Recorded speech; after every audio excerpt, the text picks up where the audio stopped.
Welcome to the Skip and Shannon Undisputed podcast. I'm Joy Taylor. You can catch us Monday through Friday at 9:30 a.m. Eastern, 6:30 Pacific on FS1. Here's what this podcast is all about. It's an unscripted, unfiltered, undisputed version of the day's show, and there is a lot to get into in today's podcast. The Tony Romo news dominates the show as the longtime Dallas quarterback heads to the CBS broadcasting booth. As you might have guessed, Skip has a lot to say about this. After losing 10 games in March, Skip has lost confidence in the Cavs. Shannon doesn't see it that way as long as they have the king that was born in 1984. With Durant's return, will the Warriors be that much better? Our NBA Hoops analyst Chris Broussard says as long as Steph is the engine. Plus, what does the Romo news mean for the rest of the NFC? Finally, Skip and Shannon react to the NCAA Championship game and the questionable officiating. Skip and Shannon, let's debate. Do it. You ready? I'm ready. You ready? We have to start with the huge news this morning in Dallas. ESPN is reporting Tony Romo is leaving football to go into broadcasting. The Cowboys reportedly planned on releasing Romo today, but it appears that Romo will choose to retire instead. Romo only played in one series last season and will be 37 years old later this month. Skip, how surprised are you by this news? I am pleasantly shocked. Really? To the point I'm still numb from this. We just heard about it about, what, an hour or so ago? Yes. I'm still dumbfounded to the point I'm kind of shaking over here because I can't really believe this is actually happening.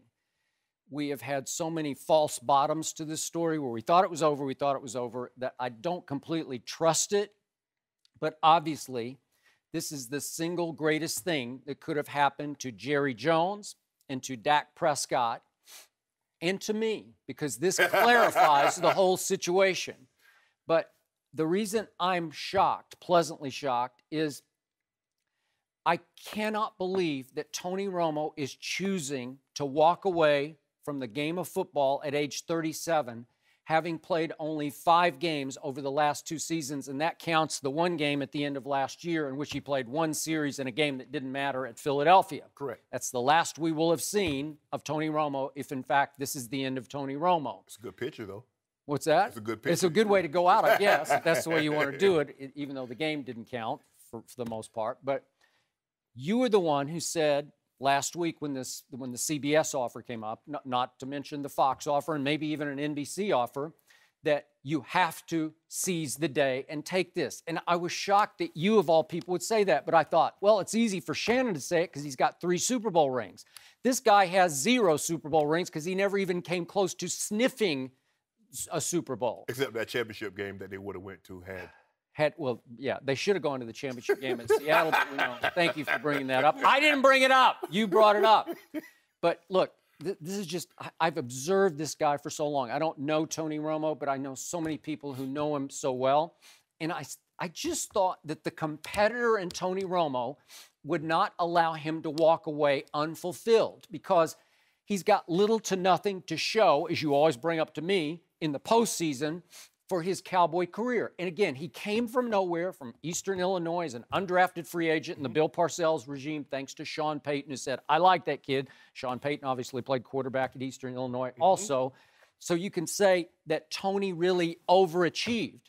But in the end, the truth is his willingness to walk away at this stage and age is maybe why I never really loved him, why I could never embrace Tony Romo, because I don't think he ever loved football the way Shannon Sharpe loved football and the way a lot of players, Ray Lewis that we have on the show, Chris Carr, loved football, where you just couldn't walk away unfulfilled. You were fulfilled. You got your 3 rings. You got your acclaim. You got everything you could have gotten out of your career as something of an overachiever yourself, right? As a 7th-round draft pick out of Savannah State. Correct. You're in the Hall of Fame. It's pretty great. But Tony's nowhere except he was a Dallas Cowboy quarterback. That's his cachet, which is a big deal because it's a hard position to play under the brightest spotlight, I think, in the NFL. And he managed to play it for a good long time at a fairly high level, sometimes a very high level. Very high risk, very high reward. No reward, though. No Super Bowl reward. No playoff reward. And so, in the end, Tony Romo, who I always said loved golf more than he loved football. Remember, he's tried to qualify for the U.S. Open golf. And finally, his doctor said, you can't keep doing this because your back's too bad. He's had the back surgery. He's had all sorts of shoulder issues, as we know, collarbone issues. Correct. And he finally, I guess, decided, I just don't want to do this anymore. I'd rather play golf, and God bless him. He'd rather be with his, now he's going to have 3 kids, and he'd rather do football a little bit every weekend, and I'm assuming he's going to take the CBS job. I don't know that for a fact, but this is as good a job as there is in sports broadcasting. Would you agree? It's one of the top jobs, because this is the number, if in fact this is happening, it's the #1 analyst job alongside Jim Nantz for CBS. And again, we'd love to have him at Fox, but that's a pretty hard offer to walk away from. I guess I got to thank CBS for making Tony Romo the offer he could not refuse, because you kept bringing up these jobs come along every, I don't know, 20, 10, 15, 20 whatever years. Absolutely. Years. And so in the end, I'm happy. Thank you, CBS, for taking Tony away from Jerry Jones, because Jerry was not going to be able to give up on Tony Romo. Jerry had to be saved from himself. Jerry couldn't risk letting Tony Romo go. And we talked about this last week, and I thought Bob McNair, the owner of the Texans, nailed it, because he said Jerry's between a rock and a hard place. If he lets Tony go anywhere, to Houston or Denver or wherever else he might go, it was too risky for Jerry, because what if Tony comes back to haunt him? So Jerry was unwilling to give up Tony for nothing. I think he wanted significant trade in return, a high draft pick, whatever. And in the end, this saved Jerry from himself. It clarified everything. Tony cannot come back to haunt him. Tony now cannot haunt Dak Prescott by competing with and against him, or looking over his shoulder next year as a Dallas Cowboy. And in the end, everything, the decks are cleared. It's a really good day for my Dallas Cowboys. My only regret is I wish this could have happened earlier before the free agent period, because the reason I can't leap out of my seat today is Jerry has done nothing to his defense, while his defense has gotten nothing but worse, as has his offensive line. So if you'd had a little more money to spend free agent-wise, they could have had an extra $5 million if this could have been clarified ahead of March 9th when the free agent period opened. So I'm not wildly excited, but I'm just relieved that maybe the quarterback situation, the offensive situation next year, has clarified to the point that Dak Prescott can now heave a sigh of relief and become the superstar I believe he's destined to become. Skip, I'm not surprised at all, but let's go back through this from the very beginning. Tony released a video the day before free agency saying goodbye. It had been reported that Jerry and Tony had sat down and talked on Tuesday, and Jerry was going to release Tony. Tony releases the video on Wednesday. Free agency starts on Thursday. About 2 hours into free agency, the Houston Texans trade Brock Osweiler to the Cleveland Browns and that $16 million guaranteed dollar contract for this year. Jerry's like, hold on. They traded Brock Osweiler, who we know can't play. I've got Tony Romo. Well, maybe I can trade him. Well, the do-right rule, Tony, I'm going to release you. All I'm asking you to do is not go to Washington. Tony says, okay. Boom. So here's where we are there. Now, all of a sudden, Skip, now remember yesterday the reports came out. Jerry is giving 31 other teams and their general managers an opportunity to talk to Tony Romo. Now, today... Did that surprise you? Hold on, check. Okay. No, this is what surprised me. Now, they were going to release him today. So there's a lot of things going on, Skip. Somebody wasn't telling the truth all along. But this is what Tony started. Well, I think they're going to release him because Tony told them last night, I'm going to take the CBS job. Well, but here's the thing, though, Skip. This is what I think happened. Once Jerry Jones had dug in and he was unwilling to just release Tony Romo right at the start of free agency or week into free agency, and he said, there's no timetable, I deal in ambiguity, this thing might linger on to a training camp. Tony knew nobody was trading for $24.7 million on their cap. No one was going to be willing to pay him between $14 and $19 million, what the Cowboys would have had to pay him if he stayed on their roster. Unless you do an incentive deal that would pay you that if you cash in and get to the Super Bowl. Okay. Now you saying Tony Romo, he would rather take the network offer. Tony Romo would have rather made $14 to $19 million. But he realized that was not a possibility. So now I'm going to have to go to a team. I'm going to probably have to take between $5 and $7 million and the rest in incentives. Given my history, later this month, as Joy mentioned in the read, he's about to be 37. He's played 5 games over the last 2 years.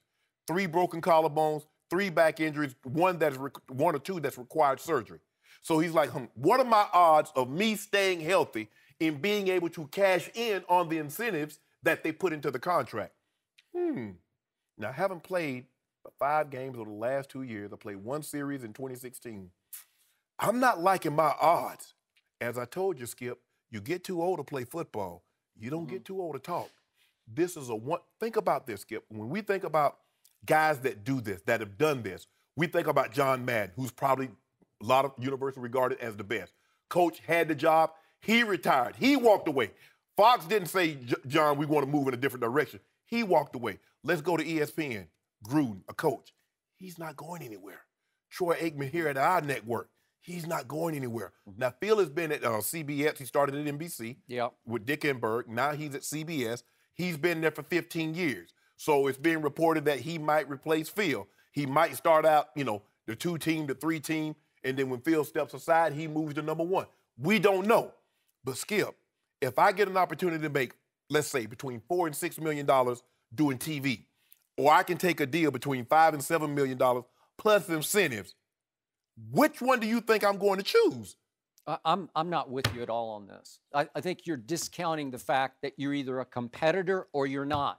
It was hard for you to walk away from football because football walked away from you because your body couldn't take it anymore. No, I was going to play one more year, though, Skip. I wanted to play because at all intents and purposes, as a matter of fact, we were getting ready to go to OTAs. I was getting ready to, we was having a mini camp in May. Well, when CBS asked me would I be interested in even for one of these desk jobs, I was like, sure.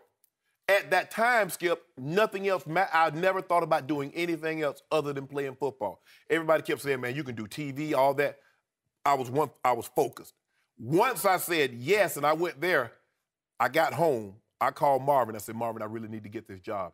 He says, why? I said, because for the first time in my life, I want to do something other than play football. CBS called back the following, that was a Tuesday. Okay, they called back on I'd still Wednesday. say you were fulfilled because you had 3 rings. In this case, I can't tell you how many football players. I've probably known more football players than you have been around because I've been doing this for so long. Absolutely. I know maybe 5% wanted to walk away from football. The other 95% got forced to walk away from football. And just to put this in the big picture perspective, remember what Tom Brady's father said a couple of years ago?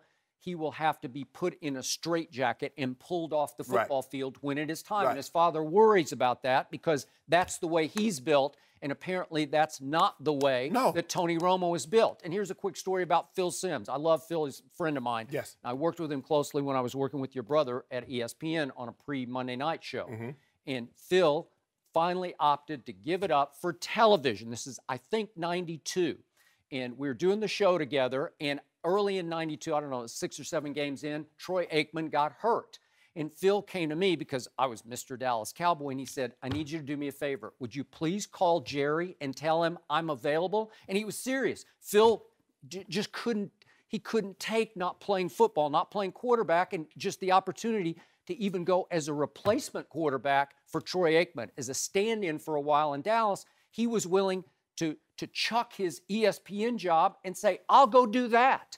And I called Jerry, and Jerry said no. But just for the record, that's how Phil was built. He didn't want to quit for a TV job, even though he had a really good one that became a great one. And again, I wish him well, and I hope this all works out for him. I feel bad for him that he's in the middle of this. He's in the middle because it doesn't look great for Phil. But my point to you is, it's not about the money. It's just about unfulfilled career where you didn't do any. You have nothing to show for it, and I guess he's happy with that. Skip, he doesn't have any rings. Skip, think about this, Skip. He was an undrafted free agent. He was not even supposed to make the NFL. Okay, well, apparently that's still his attitude. That's still his mentality. I'm lucky to get as far as I got, and I'm willing to chuck it right now in favor of this job. Skip, he's an undrafted free agent. He owns every record for the Dallas Cowboys, passing, touchdowns, and wins.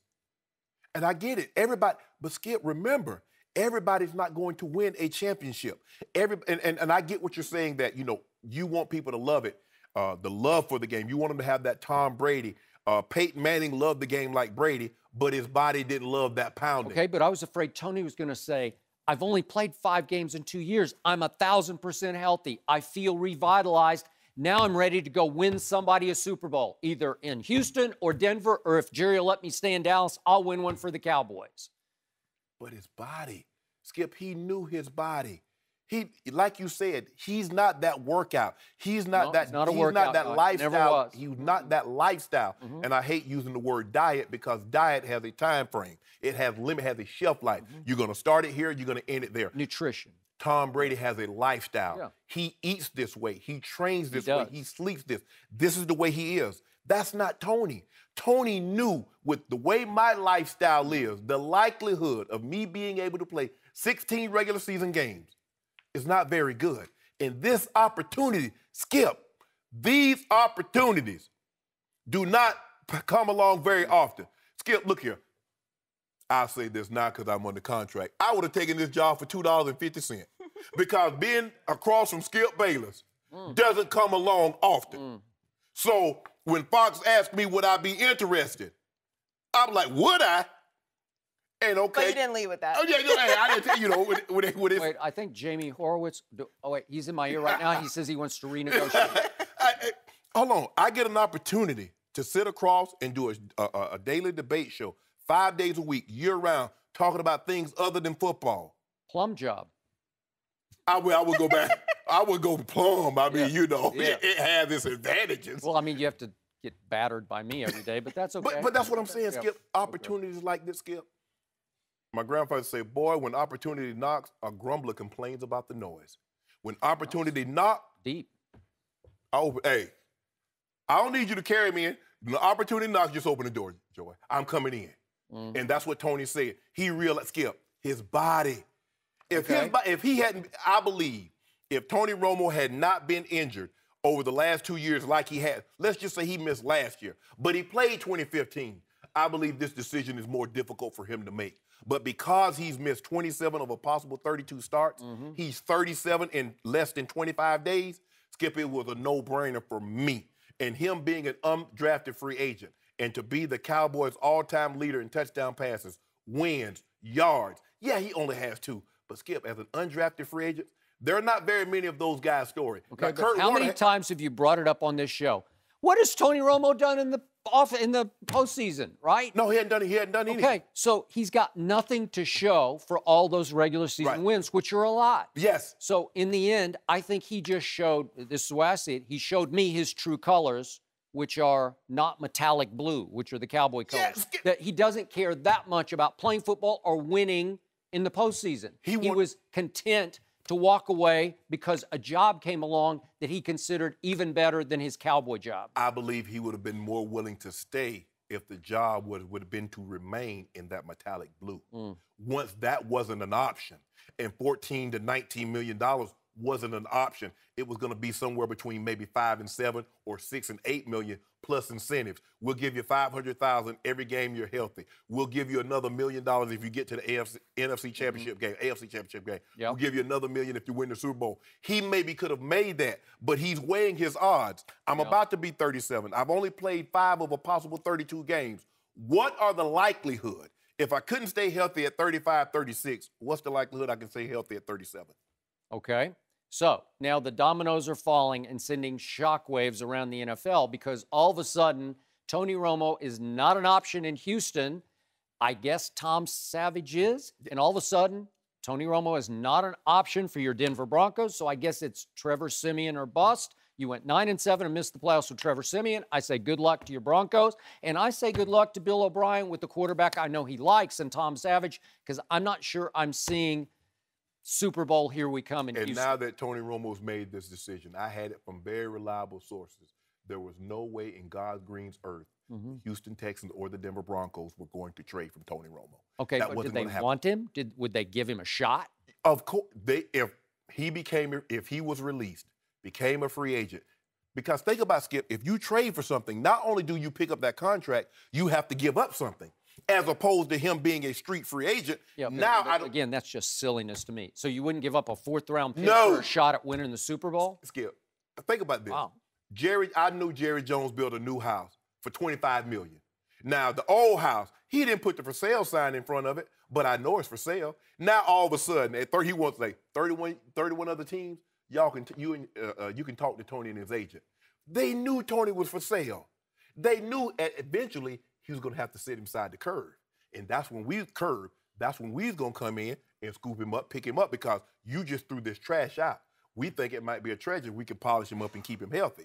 Trash? So Tony Romo's trash? No, he's a broken down, about to be 37-year-old, 3 broken collarbones, 3 back injuries. I think what Shannon's trying to say is Jerry was going to sell him in the garage sale, but then we knew it wasn't going to move because it was broken, so let's just wait a week. I don't think Jerry wanted to sell him, period. I think he had to be talked out of keeping Tony to play next year for the Dallas Cowboys. In your 40 years, you know how this works. Jerry, what is it going to take us to get Tony Romo off your hands? You don't. If they want something you have, they call you. No mercy. Hey guys, it's Joy Taylor. We have some more debates coming up, but first, Shannon wants to tell you about this great offer from T-Mobile. Opening day for Major League Baseball is here, and T-Mobile is giving away a free year of MLB TV Premium so you can catch every game no matter where you are. Will the Cubs repeat? Will Bryce Harper regain his MVP form? Can the Indians snap the longest World Series drought with no titles? Here's what you need to do. Make T-Mobile your phone provider. Download the T-Mobile Tuesday app, and on April 4th, you'll get a free year of MLB TV Premium. Some legal disclaimers here. The top 3% of data users may notice reduced speeds. Also, you must activate the HD feature, otherwise video typically streams at 480p. Web-enabled mobile devices and qualifying services required. Major League Baseball trademarks used with permission. Remember, April 4th, get your free year of MLB TV Premium through the T-Mobile Tuesday app or go to T-Mobile.com/MLB. Great, Shannon. Again, that's T-Mobile on April 4th. I know this is a great thing for someone like me who lives in LA to still be able to catch all the Marlins games. Blackouts and other restrictions apply. See terms of use for details. Now, back to the show. No mercy. ESPN is reporting Tony Romo is leaving football to go into broadcasting. The Cowboys reportedly planned on releasing Romo today, but it appears that Romo will choose to retire instead. In addition to Romo, the Cowboys have already lost 11 other players this offseason. Skip, where do your Cowboys rank right now in the NFC? The truth is, Shannon Sharpe, that's to be determined by what they can come up with in the draft. Could they get a couple starters on defense in the draft at corner, safety, defensive end? And what else they might be able to pull off in what's left out on the marketplace in free agency. And I'm just not, it's unclear to me about that at this time. I will say this, they still have the best offense in the NFC, if not in the National Football League, because I think they rival Brady's offense in New England. Yeah. And the sort of under-the-radar retaining of Terrence Williams, you get mad at me when I call him T-Will, where there's a T-Will, there's a way. I thought that was a big little move for my Dallas Cowboys. But then I look at all the losses, and it shakes me up, man. I look at Barry Church gone, J.J. Wilcox gone, Brandon Carr, Mo Claiborne gone, Terrell McClain from the defensive line, and Jack Crawford gone. And then from offense, Lance Dunbar was a terrific little third down back receiver in the mode of Dion Lewis or James White. Gone. Ron Leary gone to your Broncos he was the starting guard last year and a very good backup. And Doug Freese says he's going to retire. I don't know if that'll hold up, but that's a lot of losses without a lot of replacements. So right now, I'm going to be honest about this. Right here, right now, as is, I think the New York Giants are a little better than the Cowboys, at least on paper. I have to say that. And right here, right now, I have to say that Atlanta, Green Bay, and Seattle are right there with my Cowboys vying for the number 2 slot in the NFC. But Jerry Jones seems to trust in Rod Marinelli to do to work miracles with not much. And so if they can draft a couple of kids that look like starters to me, then I'll change my opinion on this. But right now, with Brandon Marshall going to the Giants and with their defense and the way they beat my Cowboys twice, I'd have to give them the nod right now in the NFC. What's my answer, Joy? Right now, Skip, I'd have to give the Giants the nod. Thank you. So you're learning. He's learning how to sneak in popular news. No, he's undergone an education here to learn football at the You've been teaching me feet football? of the master. Okay. Yeah. I think because all the guys that you mentioned that the Cowboys lost on defense, they're not a J.J. Watt or Von Miller, but they were all starters. They're all pretty good. Yeah, they were starters. So how do you replace all those guys? Now, you believe, Heath? Yeah, Heath's pretty good. So he deserves to start? No, I agree. Maybe Byron Jones moves into the other starting. Okay, and we had Orlando Scandrick on last week. He's one of the corners. Pretty good. Yep. So now you got to go into Anthony the draft. Brown, the kid from Purdue, played pretty well last year. Yes. Yeah.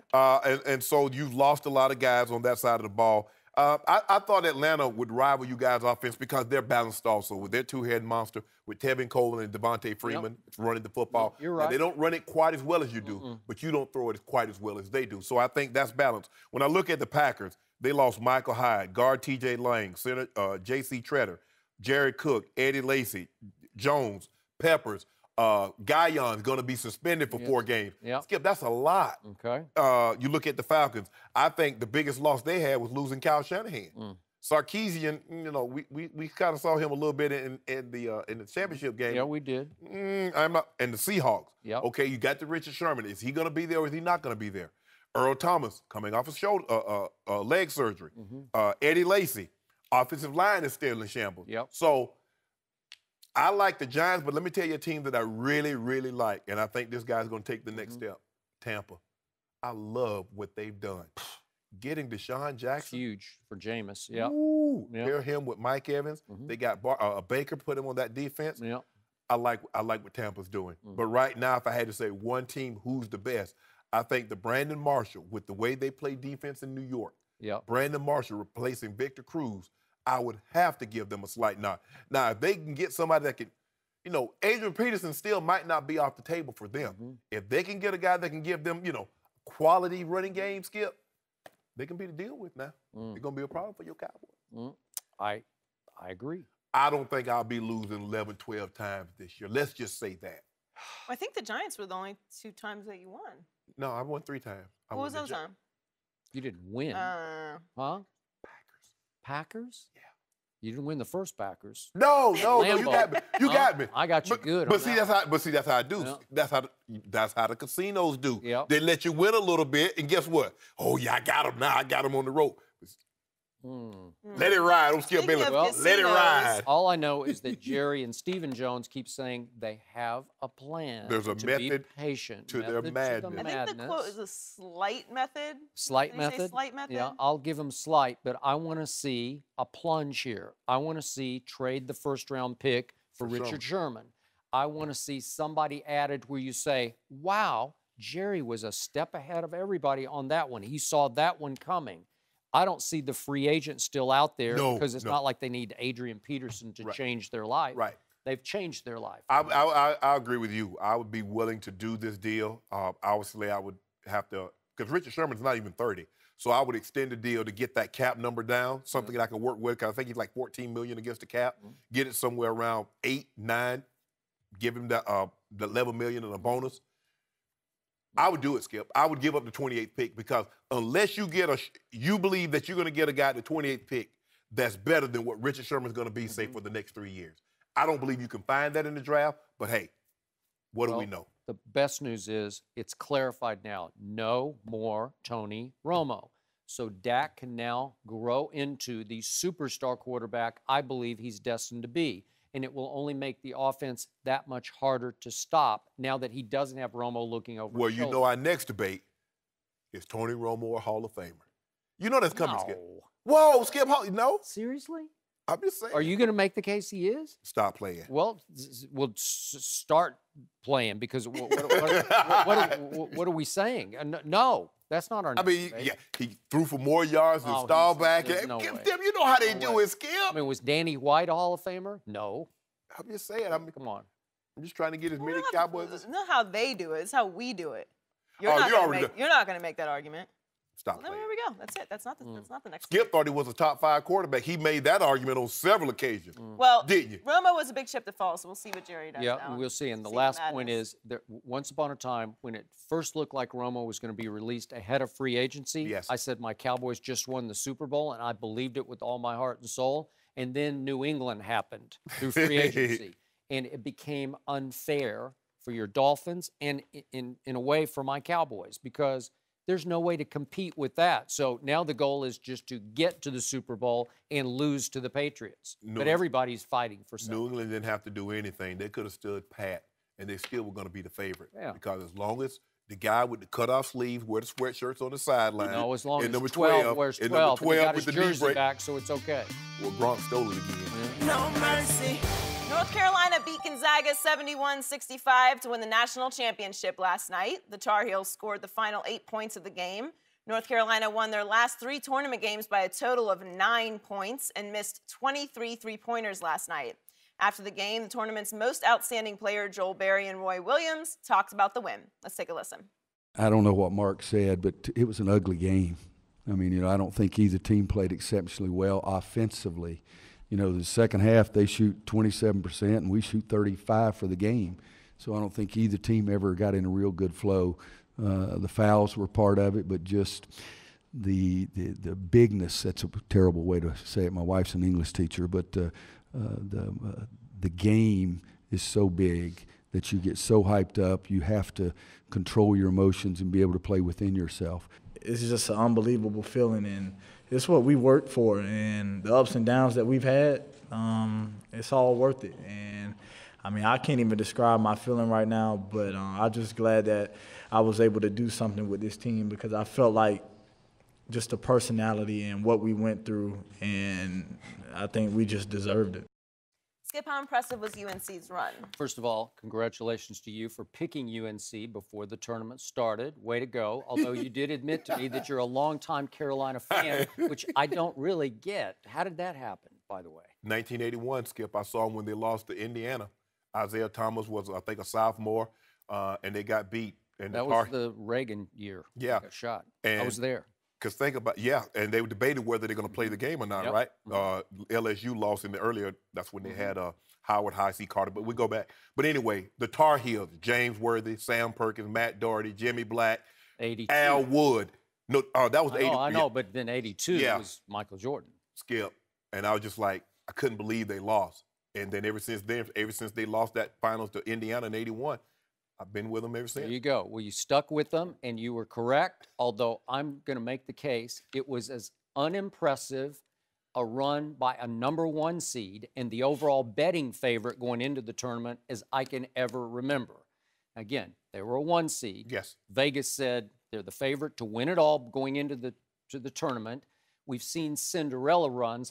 I go all the way back to 83. I was there for the Jim Valvano NC State run when they shot Houston, and I was there.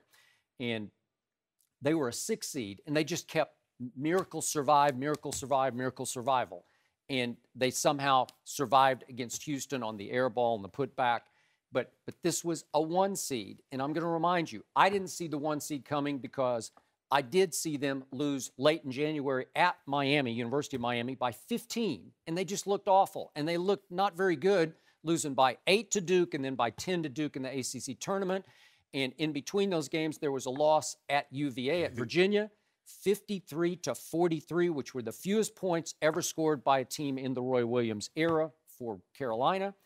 And then if you play Virginia, Skip, you're gonna be 43 is just hard to stomach, and it was harder to watch. Yes. So then we enter the NCAAs. Second round, we've talked about it before, but Joel Berry got away with an outrageous either charge or a walk or both at the same time, which turned into an outrageous putback by Kennedy Meeks that completely turned the game against the Arkansas Razorbacks, who were on a roll and on a run and a threat to win that game and shock UNC right out of the tournament.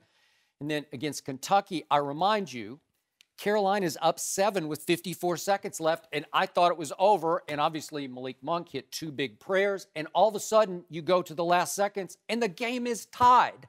And who ended the game for Carolina? The walk-on, Luke May. He ends the game with his jump shot. I'm saying, where did he come from, and why was he taking that shot and looking like he's made a bunch of those shots in his life, don't think he scored another point since. Okay, that's right. And he was a no factor last night for sure because he just got lost in the trees, right? So then we get to last night. I'm sorry, we got to do Oregon quickly. You know, your 2 best players, Joel Berry and Kennedy Meeks, each go to the free throw line with under 5 seconds left, and they each miss 2 free throws. And Oregon fails each time to box out and doesn't cash in on 2 chances to go win the game. And I remind you, Oregon went 3 for 18 from the three-point line in the second half, and a bunch of them were just wide open looks. Yes. They just couldn't cash. So now we get to last night, and I'm with Roy Williams. It was an ugly game, and it was hard for me to watch. But somehow Carolina, your pick, won the championship last night, going 4 for 27 from the three-point line. That means 23 times they put up three-point shots that missed, and they still won. And they missed 11 free throws, which is a lot of free throws to miss last night. In a championship game, you missed 23 three-point shots and 11 free throws, and you cut down the nets. It's pretty incredible. And then I got to say that Carolina was extremely fortunate that Nigel Williams-Goss, with about a minute and 20 left, he tweaked the same ankle, turned the same ankle that he tweaked against South Carolina, and all of a sudden, he's limping around, and he had scored 8 straight points and was hot. This is the West Coast Conference Player of the Year. This is their best player and their best scorer. And all of a sudden, he can't quite get the lift on his next jump shot, or as he's driving the lane and Kennedy Meeks swats it the other way, and that's the game. So pretty lucky, and then there's the call with 50 seconds left in which the ref is standing right over the Kennedy Meeks scramble for the ball, the scrum. His hand's out of bounds. Really? His hand's out of bounds. And it's a big play in the game because they get the ball back. Carolina retains possession, and Isaiah Hicks makes the shot up off the glass that gives them a 3-point lead. Well, it could have gone the other way, and it could have been, I don't know, a 1-point lead for Gonzaga. So it's just one thing after another. It takes luck to win this, but this is about as lucky a run by a 1 seed as I can ever remember. I was very impressed, Skip, for the simple fact is the way they lost the game last year in dramatic fashion. And getting back to this point was the only thing that mattered. It was almost like Clemson. They lost the year before to Alabama in dramatic fashion. And their whole thing, if you look at Clemson during the year, they never looked as good during the year as they looked against Alabama that night. And that's what it took. Yeah, they looked bad against Miami. Duke beat them twice. Going down to Charlottesville and only scoring 43 points. But Skip, when the rubber needed to meet the road, the upperclassmen, and this is what you need. Unless you got a Carmelo Anthony who is a transcendent freshman playing college basketball, you better have some upperclassmen that knows how to dig in. And when it came down to it, Joel Berry is a junior. Hit a big 3-point shot. Justin Jackson, when they were down 2, guess what? He got a 3-point play, put them up 1. They're tied. Guess what? Isaiah Hicks, a senior, got the basket. How he made that basket, Skip, I still don't know because I didn't see that in him. Now, a lot of scouts are going to look at the guy and say, you see how agile he moved to be 6'9", 6'10"? And then Big Kennedy Meeks. I know Big Meeks, the block shot, a senior. That's what you have to have, Skip. Skip, the game was, I don't know if the field goal percentage was so bad because they couldn't get into a rhythm because every time it was, but Skip, one foul that I still don't understand how they call. Joel Berry II stripped the ball from Karnowski. They called him for a foul, and then they called him for a flagrant. He got hit in the face. First of all, it was not even a foul on Berry. He got the ball clean. He got it. Clean. I'm with you. Man, and Skip, think about this. Carolina is the first national champ to shoot under 30% for the entire tournament in 3 points. Thank you. And you cut the Skip. You cut the nets down. You shoot 15% for the game for 3. You shoot 35% from the floor. You shoot about 57, 58% from the free throw line. And you still win the ball game. But I told you the difference of the ball game, Skip, because Carolina had those bigs. They had Meeks, they had Hicks, they had Bradley. That bothered Karnowski. He was a disaster. It's why I was with you on this. It's why Karnowski's not going to be able to play in the NBA. God bless him. But he's 7'1", 300 pounds, and he can't jump one about that far off the floor. And he's trying to quick enough. He's trying to dislodge Meeks, and Meeks not moving. He's trying to get Hicks and Bradley off the spot. They're not moving. So, but Skip, you can't foul Collins out. The dude fouled out with 8, 9 minutes going in the game. You can't foul that guy out. And then you got Meeks with 4. You got Hicks with 4. You got Karnowski with everybody. I'm like, man, this is ridiculous. Well, you heard Roy mention the calls at the beginning, and you just did the what is it? How's it go? Yes, that was happening a lot. Foul number 2. Officiating, big topic in last night's championship game. In a controversial play with under 50 seconds left, and Carolina up by 1, Kennedy Meeks and Silas Melson battled for the ball. Meeks' arms just went out of bounds. We just talked about that, but the ref apparently didn't see it. And a jump ball was called, giving Carolina the possession. LeBron James tweeted about the officiating last night. Man, I can't watch this anymore, man. I would like to see the kids decide who wins the game. I mean, bruh. Shaking my head. SMH. Bruh. Is LeBron right? Bruh. He is so right about this. And when is LeBron wrong? It's the first time I've ever agreed with anything LeBron's ever said in his life, but he's right about this. And I've been saying this for years and years. It's why this tournament is hard for me to watch, because college basketball is so over-refereed year after year after year. This is my psychological takeaway from it. The men in control of the NCAA want to make sure that they are completely in control of their student athletes during the games, because the NCAA wants to show it's not pro basketball, and so they over-officiate their games to make it look like they're under our thumb. And because they are under their thumb, that they just want to show that we won't let what the NBA lets go, travels and touch fouls and whatnot, that the NBA just says, nah, we don't care about those. The NCAA is going to say, we really care about those, to the point they come off as purely amateurish year after year. There were 27 fouls called last night in the last 20 minutes of the game. It's just too many. Zach Collins, as you mentioned, he's gone so quickly, and he's a freshman, but he's 7 feet tall. He's agile, and he might have been able to make some difference. And Karnowski had to play much of the end of the game with 4 fouls, and obviously Kennedy Meeks had his 4 fouls, and Hicks had his 4 fouls. So everybody's on the verge of fouling out. And I don't like college basketball because it means it's a huge difference to have 6 fouls in the NBA, because how often do guys get in foul trouble in the NBA? Not that often, right? It's rare that a guy fouls out in the NBA. Especially your stars. Yeah, it just doesn't happen. But in college basketball, the over-officiating is everything, because if you get your star in foul trouble at the end of the half with 3, he's gone for a long period of time, because you can't risk 4 and 5, because they can come tweet quickly. So, again, I appreciated LeBron tweeting this, and I am with him on this, and it's why college basketball gets away with this. Listen, in the end, this tournament is evenly matched bad basketball, over-refereed basketball, but all the big stars, obviously, are gone. And then we get to the championship game, and the biggest star on the floor is Justin Jackson, and he goes 0 for 9 from 3. So we didn't even have that to counterbalance the bad refereeing.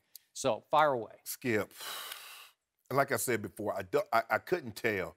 Maybe it was the field goal percentage was so bad because the guys were not allowed to get into a rhythm, because as soon as they start to maybe have a flow to the game, it would be slowed down by all the calls. It got to the point where I was like, try to miss on purpose, and maybe the ball will go in, because you're trying to make it, and clearly you're not even. Skip, there were some air balls. I mean, and then I don't know if it was Perkins or Williams. Somebody shot the ball, and the ball was missed so bad, they said Pinson had to touch it for it to go, because there is no way he could have missed the ball that bad. Right. He might have ticked his fingertip. Yeah, but it didn't touch the ball. It didn't touch the ball. And I'm like, and I'm looking at it, Skip, 44 fouls called, 52 free throw attempts, 46 made field goals. Skip, what am I supposed to do? How am I supposed to sit around and watch like, oh, man, this is going to be a great game? And and that's what you want, because I really thought these were the 2 best. They're they're a heavy upperclassmen ball club. The freshmen don't play. Now, Collins, he plays prominent role, but for the most part, it's all upperclassmen that's playing a prominent role. And we don't really see this often, because normally it's the one-and-dones and the sophomores, but these are juniors and seniors that's playing prominent roles. And so you want to see a good game. It's the 1 seed Gonzaga, 37-1. Carolina, we know what their pedigree is. And then this was just Skip. I'm like looking at this game. I'm like, man, stop all this fouling. And I'm looking at my timeline, and everybody else is like, well, maybe it's me. Maybe because, sometimes it's hard. Skip, if you're a professional athlete and you're used to seeing things, it's hard for you to watch college sports, because you're like, okay, you like free-flowing and all. And then I'm looking at my timeline, and I know everybody that's on my timeline didn't play a professional sport, and they're like, this game is terrible. This game is officiated awful. They can't shoot. And I'm like, okay, I'm not out of my mind. It is bad. But, Skip, at the end of the day, Carolina found a way to win a ball game that they could have easily lost. When you shoot as bad as they did from the field, from the three-point line and from the free throw line, you normally lose by double digits. But that just goes to show you how poorly Gonzaga played. Carolina had 29 extra possessions as far as 15 turnovers and 12 offensive rebounds. Yep. When you get that many more opportunities, even if you shoot bad, some of those shots are going to go in. And if you give them that many cracks at you, bad things are going to happen for you. And they needed Karnowski to play really big. They did. But he couldn't get Meeks off the block. Meeks is a load. Skip, he can play in the NBA. Meeks can. I agree. Because I look at, he can do what Zaja Pachulia does. Yep. Set picks. I still bogey. wonder why a kid would stay 4 years in college, because it's not the greatest sign when you, although Buddy Hield did, and maybe he's going to be okay in Sacramento. But usually, if you're not a one and done, or at least a Blake Griffin two and done, then something's wrong. Oh, no, maybe he was a Tim Duncan. Tim Duncan, back in the day. But Tim just wanted to stay because he loved college. Hey, it's a cruel, harsh world out there, Skip. Yeah. Shannon, I'm glad that worked out for you yesterday. I'm a little worried that you're checking your sanity on Twitter. I'm just gonna make sure. I just want to let you know that might not be the best place to make sure that you're on the right I'm sitting up in the bed, I'm like, well, maybe it's me. Maybe I'm being too... Skip, because sometimes you can think to yourself, maybe I'm being too harsh. But you never think that, do you? What are you talking about? Because he was thinking maybe he's crazy, so he went to Oh, Twitter. he's thinking he's crazy. Yeah. Oh, So so you're going to check your... Yeah, I get it. yeah. Oh. Because I'm looking at the game, I'm like, well, maybe it's just So me. he felt less you're crazy after right. checking Twitter. That's a slippery slope. But I looked at, but they sent me what you said, so you said it was officiated too. So I said, well, I guess me is Skip crazy. said it. Wait, they That's right. send you what I said? Yeah, they resent it to me. That's why I be knowing what you say. No mercy. Hey guys, it's Joy Taylor. We have some more debates coming up, but first, golf's first major starts this week. And to celebrate, DraftKings is hosting a free fantasy golf contest with $100,000 in total prizes up for grabs. Just pick 6 golfers before the tournament tees off this Thursday morning. Rack up points for streaks, per-hole performance, tournament finishes, and more. Outscore the competition. Hurry to DraftKings.com now and use code UNDISPUTED for free entry into the $100,000 fantasy golf contest starting this Thursday for golf's first major. That's code UNDISPUTED to play for free for your share of $100,000 in total prizes, only at DraftKings.com. Eligibility restrictions may apply. See DraftKings.com for details. Now back to the show. No mercy. Let's talk about your boy, LeBron. LeBron and the Cavs have won 2 in a row, but they went just 7-10 in the month of March. No team has ever lost 10 games in March and then gone on to win the NBA title. The Cavs are currently a half game behind the Celtics for first place in the East, and they go to Boston tomorrow. Skip, on a scale of 1 to 10, how confident are you in the Cavs to repeat? I picked the Cavaliers before the year started to win it all because I thought they would skate through the East and get what was left of the West and be able to reimpose their will maybe on a Golden State or whoever came out of the West.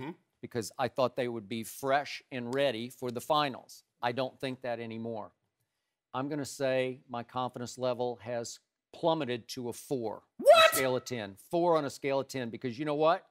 This team is going to have to fight its way through the East now, because this team is fighting itself, sort of internally, mentally, psychologically, emotionally, just wrestling with itself.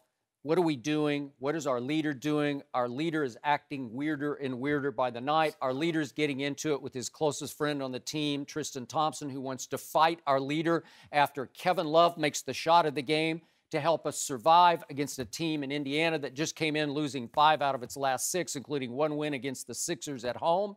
That's the team that we're talking about right now. This is not a blip. This is a trend. They're 21-19 in their last 40 games. That's not very good. They're a 500 team over 40 games. Awful. This team is now 19-19 on the road. 19-19? My Spurs are running away with the best road record.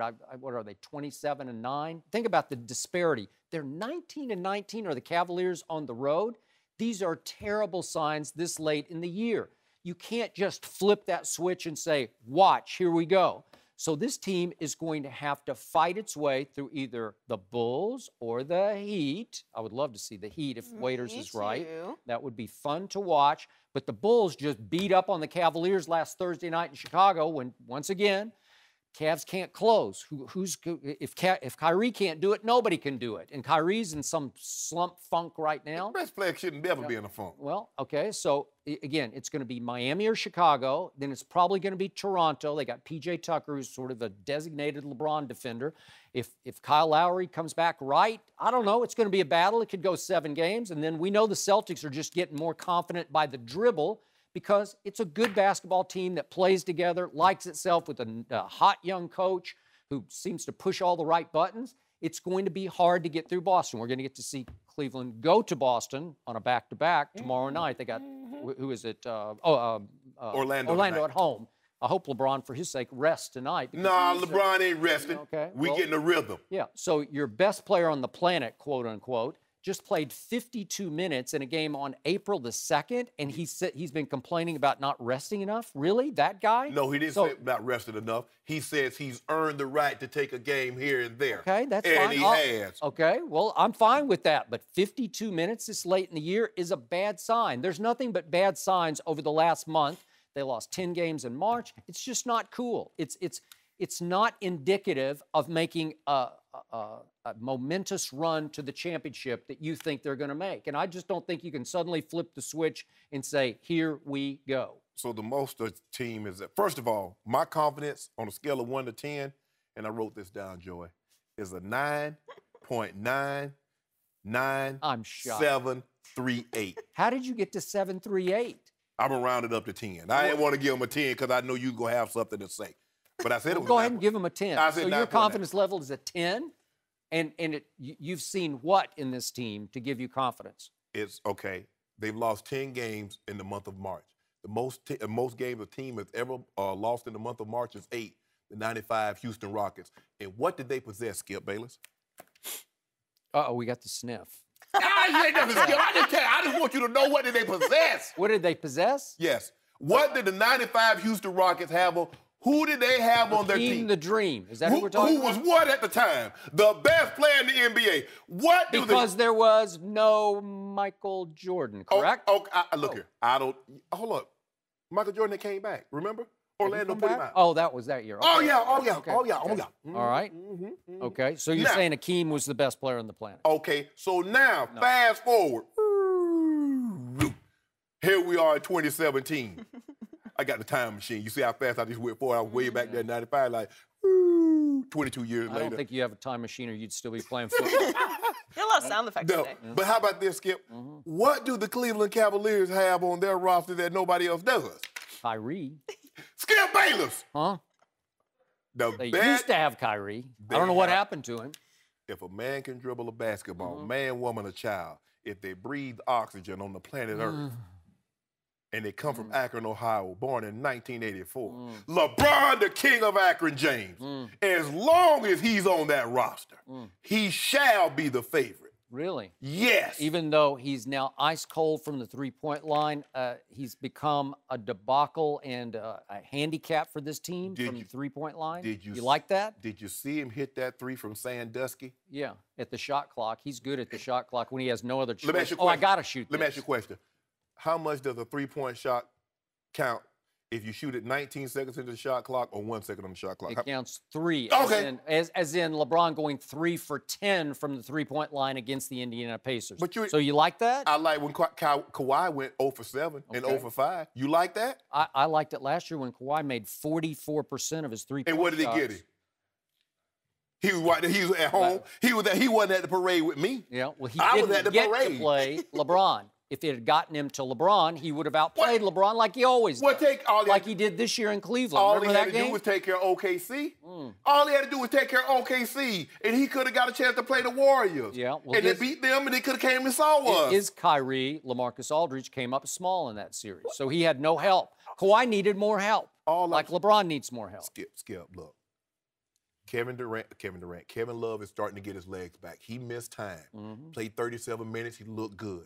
He did. J.R. Smith is starting to find his rhythm, getting his legs back under him. Okay. He played almost 40 minutes. All right. I'm liking this. Now, if you notice, Ty Lue is really starting to condense his bench. He's starting to get in playoff mode. He's not playing all these guys that Derek Williams, not Darren Williams. He's not playing a whole lot. Everybody's not, Channing Frye's playing like 10 minutes where he was up around 17, 20. Shump's not playing. Hey, Jefferson, 10 minutes. We're condensed. Skip, see what we're doing here? Getting this thing down. We're getting that mindset. Yeah. And LeBron, see, this is what LeBron does. See, this is what coaches, really good coaches, even when things are good, we're going really well, we got a 4-point lead. LeBron is like, he handled it wrong. He admitted. My heart was in a good place. But the words that came out were wrong. And at the time they came out, he's coaching. Double T. when you see the guy Miles Turner pick me, you got to step up because you saw Paul George within a rhythm. He'd hit 19 straight. No, Double T was correct. You got to go under the pick, LeBron. Why would you go under the pick? Go under the pick. Just go by the 7-footer who can't get in your way. Go under and get your hand up in his face. First of all, maybe LeBron said, hey, Double T, give me the call. Let me know the pick's coming. But you can't. When that guy's hot, Skip, you better fight over the top of that pick. You go up under it if you want to. He scored 19 points, and he was just, look, he handled it wrong. He admitted. That's the part that I love about LeBron and his leadership. Yeah. When he's wrong, he say, I'm wrong. Yeah. I got to do a better job of not showing up my teammates. So who's your backup center now? Who's your other rim protector? Who's your 7-footer? Oh, you don't have one. We don't, listen, we won't need one of them until we see Golden State. And you know who else you miss?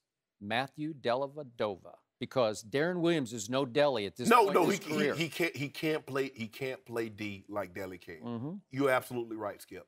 But for what we need, I would like to see his minutes reduced. I'd like to see him play like 15 minutes a game, and I like to see, a little more. I like Derek Williams. I really do. I like when he plays with LeBron. But that's okay. I'm not worried about that. We'll take care of Orlando tonight. Wednesday, they go to Boston, do what they need to do. Yeah, we'll see if they do what they need to do. Well, we can put something on it. Yeah. We can put something on it. Oh, some really? Oh, yeah, do that. Well, he is 9.95738% confident, right? Yep. Is that what it is? He switched. He said it was a full 10. He said he was just doing that. Skip. What is Stop it? looking at my card. What is it? How close was I? 9.99738. Okay, I got one number wrong. We rounded up. That's what they did in college. That kid was averaging 29.956. They rounded up. So I'm rounded up. I'm at a 4 on a scale of 10. Thank you. Oh, you rounded down. I'm being wildly optimistic. I think at a 4. No mercy. ESPN is reporting the Warriors are hoping Kevin Durant will return to the lineup on Saturday. Durant sprained his MCL in February and missed the last 17 games. The Warriors are still the 1 seed in the West and are 13-4 since Durant has been out. We're joined by Chris Broussard. Welcome, Chris. Thank you. Good morning. But Skip, let me start with you. Will the Warriors be better or worse with Durant? I will admit up front, I may be speaking more with my heart than my head. Chris Broussard is speaking with his heart because he picked Golden State before the year, so I'm going to disqualify him. I'm speaking with both. Yeah. Obviously, as a longtime Spurs fan, I'm hoping that they are worse with Kevin Durant. And God only knows that last week, as I watched Golden State at San Antonio, that team, without Kevin Durant, looked even better to my eye than that team looked last year without Kevin winning a record 73 games. But I will say this. In the time I've watched Golden State this year with Kevin Durant, they have suffered some shocking losses to me that shook me up in a good way. Like, wow, how did that happen? And it looked to me like if you could hang with that team and get them to a fourth quarter that was close or that they were clinging to a lead, they had a hard time closing because they weren't sure what the pecking order of stars was going to be in the fourth quarter. Kevin Durant is obviously a force. I'm not sure he's a born closer. I'm not sure he's the takeover it guy at the end who says, give me the ball and get out of my way. I've never been quite sure Steph is that guy. And even last year in Game 7 against your Cavaliers, I thought Steph would finally say, get out of my way. I'm going to close this deal. And he was not, on that night, able to do that. So it sometimes comes down to Klay. And sometimes I think Klay is made of the strongest stuff, but he's the third wheel in everybody's mind and eye, right? So just quickly, run through the losses with Kevin Durant. Obviously, they opened up with a 29-point home loss to my Spurs. I'm going to throw that out because it was Game 1. But then they go to the Lakers, and they lose by 20. And then they go home, and they lose in double overtime to a Houston team that's way better than I thought it was going to be. But still, it was pretty shocking at that point. Then they go to Memphis, and you made the point they don't match up well with Memphis because Memphis plays slow and physical. Too big. Yeah, and they lost by 21 at Memphis. Then we know what happened on Christmas Day. They cost me a case of dew because they blew the Golden State Warriors a 14-point lead, which just shocked me. And then Kyrie put an end to it with his shot over Klay Thompson. And then they go home and they blow a 24-point lead to the same Memphis team, and they lost by 9 in overtime. So they not only blew it, but then they just got blown out in overtime. They go to Miami. Miami at that point was starting to gain some momentum, but they lost at Miami. Then they go to Sacramento. This is with Kevin Durant, and they lost in overtime at Sacramento. How did that happen? And you brought this up before, but they lose by 32 at Denver when Denver made every three-point shot they looked at. They closed their eyes, and it was going in, okay? I forget what they broke the record that night. But they lost by 32 points. That's all with Kevin Durant. And the team that caught fire without him looked a little better to me than last year. So I'm hoping it's just going to muck up the chemistry, that it's just going to be hard to fit him back in this late in the year, and that they're going to have some struggles late in games. The points you made, particularly about the losses, kind of highlight what an executive told me last week. I asked him point blank, are they better without Durant? And he said, with Durant, the ceiling is much higher. Okay. So the peaks, without him, they can't reach the peaks they can with him. I agree with that. But without him, because they're so much more comfortable in their roles, it's like last year, they've been playing together 2 years, they're consistently better, you know. And I tend to agree with that, and I think that's some of the losses show that. I agree with you that when he gets back, it's going to be an adjustment period. I don't know that they'll lose games, but they won't look quite as good. But I think they'll be better with him in the long run because the place they really need him is the playoffs. Right. Because they have not been as dominant, and Steph has not been as dominant. He has not. In the playoffs, which is somewhat understandable. It's better competition. Right.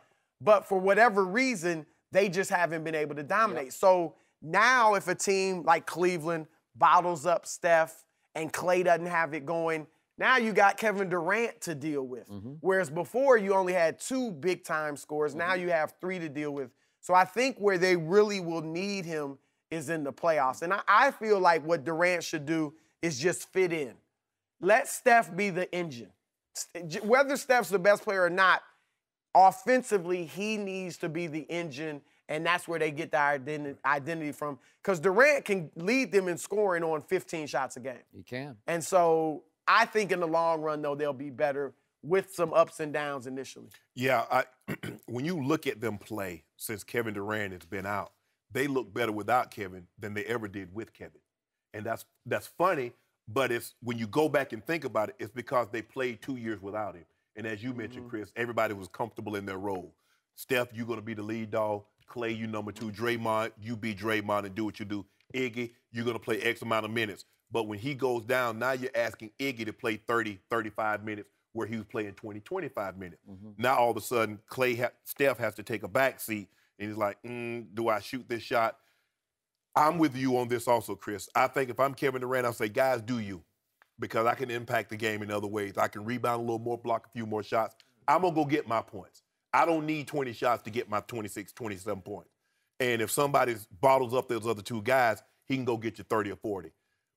I think the thing is when you play against Steph and you have a point guard, you got to make Steph work on both ends. Because if you let him just ladder-gag around and try to shoot the gaps on you, and that's why he struggles against Kyrie. Because Kyrie going to go at him. And you say, okay, well, Klay, you take him.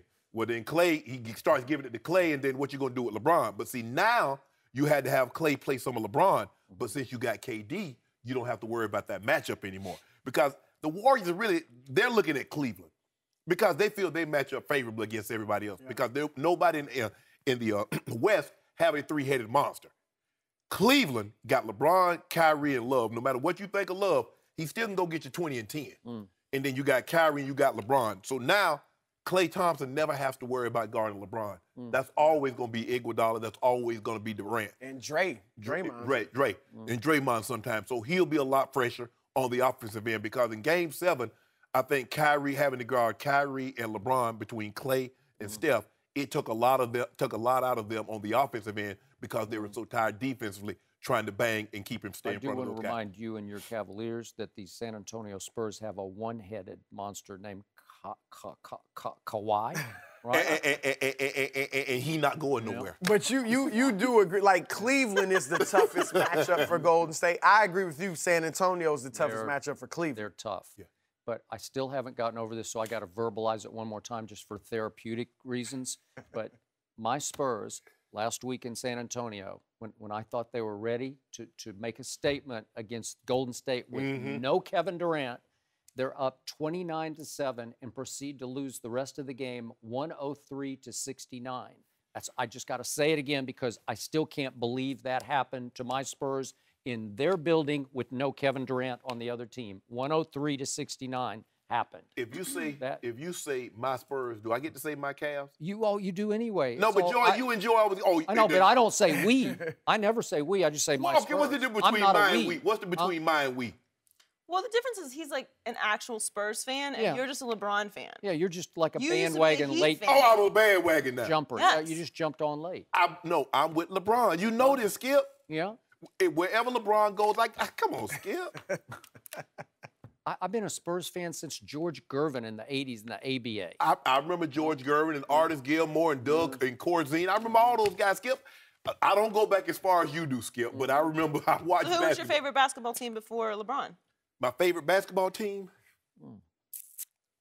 Was it a player? Yep. You rode with a player like LeBron? But actually, when I was growing up, my favorite player was Larry Bird.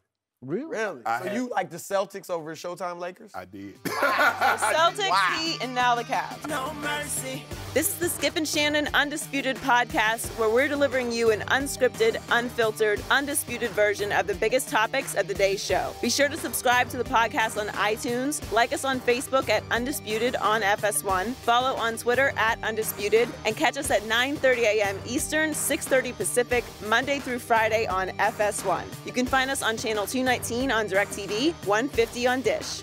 Thanks for listening, everybody. I'm your host, Joy Taylor. That's it for us today. We'll be back tomorrow with more debates when we're joined by Rob Parker, Chris Carter, and Chris Broussard as we get ready for the big NBA matchup in Boston. Fox Sports 1 of 1.